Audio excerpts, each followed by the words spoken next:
President Trump hoped to turn the Lincoln Memorial's reflecting pool what he called the American flag blue. That's the color he wanted for the water, but right now it's green as heck. The more than $14 million renovation was completed just over a week ago, and yesterday, crews of parks workers were spotted dumping gallons of hydrogen peroxide in there to try to get rid of the growth. One worker tells CNN it will take, quote, an entire lifetime to fix, but this issue is not new. CNN's Betsy Klein joining me now. Betsy, this is certainly not the color they wanted. There is already a criticism about spending this kind of money on this particular project. What are you learning? Well, Sarah, it's been just over a week since that $13 million renovation project to drain, repair, paint, and refill the 6.5 million gallon Lincoln Memorial reflecting pool was completed. But almost immediately, a major problem came to the surface. That is algae, the pool growing increasingly murky and green by the day. And CNN even took an independent sample of this water last week. We consulted with a pool store. It showed that phosphate levels were far higher than what's recommended to keep algae at bay. And since then, it only got greener. Our colleague Sunlen Serfati spoke with an algae expert, and he offered an assessment. Listen. We're in Washington, D.C. in the summertime. This is a shallow pool with stagnant water, abundant sunlight.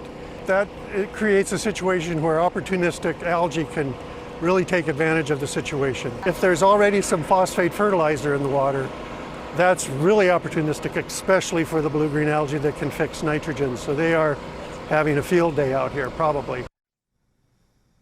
And this has prompted a major remediation effort from the Trump administration. They sent crews clad in hip waders to vacuum up clumps of algae. And on Tuesday, they dispatched workers to dump gallons of hydrogen peroxide in the pool. Then the Department of Interior says that a state-of-the-art filtration technology known as an ozone nanobubbler has been installed and has successfully destroyed the algae bloom. But this morning, it's still extremely green. This project, we know, has been a major priority for President Trump. He personally traveled into that drained pool in his motorcade to inspect its progress. The White House didn't respond to our inquiry as to whether the president is aware of these cleanup efforts, surprised by the presence of algae, or if he's talked to Interior Secretary Doug Burgum about it. But this is something that has plagued many administrations, including back in 2012 when the Obama administration spent $34 million over 18 months only to have major algae issues. And around that time, the National Park Service found 80 dead ducks inside the pool. But ultimately, the Interior Department says that the nanobubbler and a full-time maintenance crew from the Fish and Wildlife Services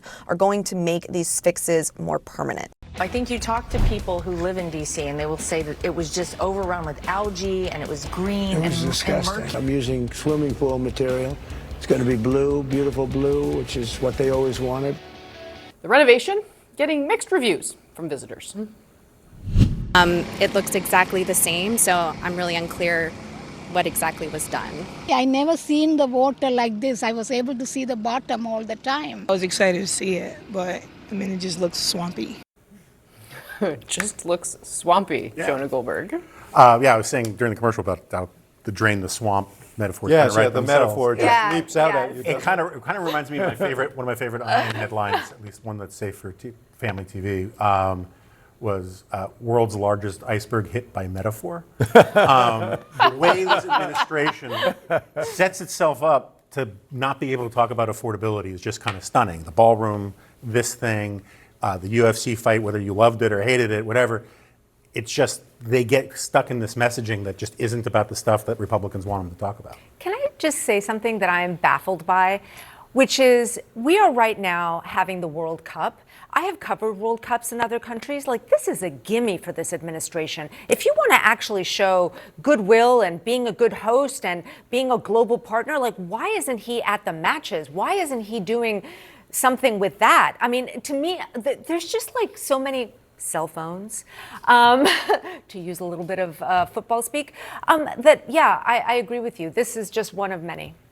I don't know why we're talking about reflecting pools right now. With all the things that are going on, including the World Cup, I don't think this is a major issue. I will tell you, if you take a few steps back, having been in and out of this city for decades now, the city looks the best I've ever seen it. It is safer than it has been in years. And I think those are all fantastic things that helps everyone. Congressman, I mean, look, I think it's in the interest of all of us that this reflecting pool look beautiful. I think that the challenge here is that the president spent a lot of money on this, saying, you know, it was going to look a certain way. Now, obviously, it doesn't, but it takes place inside this bigger context, right, of a president that is focused on his own legacy in many ways when Americans are struggling. And this is part of kind of the narrative around as well his ballroom, which is something that I want to play what Trump has said recently about the ballroom, because it's, well, just listen to Trump. This is all the things he said about the ballroom and how much it was going to cost you, the taxpayer. And I'm paying for it. I'm paying for it. The country is not. We're donating a $400 million ballroom. Myself and donors are giving them free of charge for nothing. We did this no charge to the taxpayer whatsoever. Rich people and people are putting up the money, zero taxpayer dollars. We didn't ask for any tax money. We have no tax. This is taxpayer free. We have no taxpayer putting up 10 cents. We're putting up $400 million to do the ballroom section of the ballroom. We are putting that up privately. So, I mean, the Post was reporting that it's actually going to be $600 million, and the taxpayers are going to foot half the bill for that, Right. So- while at the same time, you know, gas groceries more expensive than they've ever been. So let's break this up. Number one, you just had the alleged drone attack or attempted drone attack for the USC fight, a terrorist attack right here in Washington, D.C. The White House was built, the wing was built in what, the 1940s? Do you really think the security apparatus there is appropriate? Do I believe that there are components of the White House, that the Secret Service, that the military and others should be funding? Congressman, yes, listen, the president, it's but Republican members of Congress that are raising flags on this. Let's point out exactly what the president said. The president, in his own quote that you played here on TV, said the segment of the ballroom, $400 million being put up by private donors, including the president that doesn't take a salary. Congressman, just a little bit of history. When I was in the White House, I got a call from Donald Trump. And he called to say he wanted to build a ballroom. And he said, we have those shitty little tents. Can I say that on this? Too late. It's too late.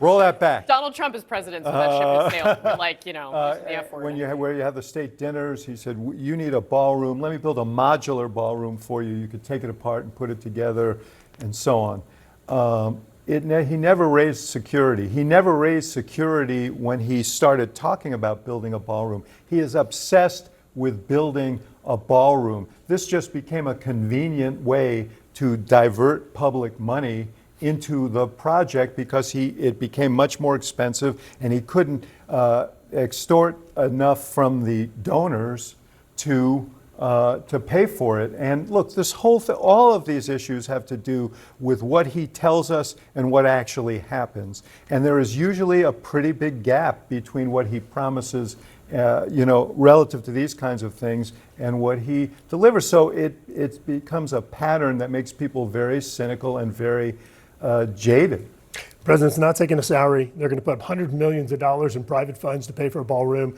You're going to have upgraded security apparatus that protects the security of the United States. I think. But do you think he's back, by the way, losing money on the presidency? I mean, you said twice now that he's not taking a salary. He's not. He's billions of dollars richer than the day he walked in using the presidency to sell crypto? They're putting up hundreds of millions of dollars for this. You have a security apparatus that's going to be improved. And he used the UFC thing to push his crypto thing, which he bilks investors from.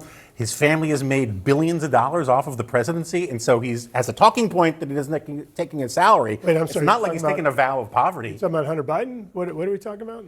Well, Trump has made vastly more from the presidency than Hunter Biden ever did. We see today. Look, bottom line is, you said that the president is not abiding by the commitments. I think that based on the quote that you heard, he is absolutely fulfilling the commitments that he said. Just to tie this whole discussion together back to the metaphor, when you have a president who has these projects, these pet projects, and he is going to big donors who have policy questions before him, when he is doing business with people at the same time that he is running the government that polices them, when he is making deals with foreign governments on behalf of the United States at the same time that he and his family are making private deals with the same entities, that reflecting pool with the algae is really a metaphor of the way he is governing. And that's the point that Jonah is making. So I appreciate the fact that you're trying to defend him, but we ought to acknowledge that these are problems. It worries me about what commitments were made by these donors who have big policy and regulatory issues that they're concerned about. This is David. All I'm saying is is that the premise here was that the president was not fulfilling his commitment. I'm saying that he is, and I think that the facts show that. So, Congressman, we don't want to turn this into a pile-on by any stretch. I think the question I have for you to take it to the politics of it. Okay, when I talk to your former colleagues on Capitol Hill, Republicans, 56% of Americans told Washington Post, ABC News in polling that they'd oppose the ballroom project. I take all your points defending the president, but when you talk to Republicans running for re-election, this is something that they will say privately has broken through as a problem with their voters. Yeah, and I hear you. I'm just telling you, when I go around Louisiana, I have never heard a single person say anything about the ballroom at all.